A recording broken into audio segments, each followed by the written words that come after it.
నగర్కి వచ్చి మమ్మల్ని రెచ్చగొట్టి అనేక హామీలు ఇచ్చి ఇవాళ ముఖం చాటేస్తున్నారని ఆ నిరుద్యోగ యువత తీవ్రమైనటువంటి ఆవేదనను వ్యక్తం చేయడం జరిగింది. మొన్న ప్రజా దర్బార్కు వెళ్ళి planning board vice chairman Chinnareddy గారి కాళ్ళ మీద పడ్డా కూడా ఈ ప్రభుత్వానికి కనికరం లేదు, ఈ ప్రభుత్వం మమ్మల్ని మోసం చేసింది అని చెప్పి నిరుద్యోగ యువత ఇవాళ తీవ్రమైనటువంటి ఆందోళన వ్యక్తం చేస్తూ ఉన్నారు.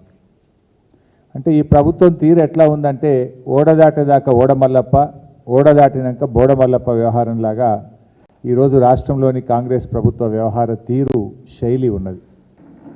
అంటే ఆ రోజు ప్రతిపక్షంలో ఉన్నప్పుడు నిరుద్యోగ యువతకు అనేక హామీలు ఇచ్చారు, అనేక మాటలు చెప్పారు, వాళ్ళందరినీ రోడ్ల మీదకి తెచ్చారు, వాళ్ళని రెచ్చగొట్టి రాజకీయంగా లబ్ధి పొందారు.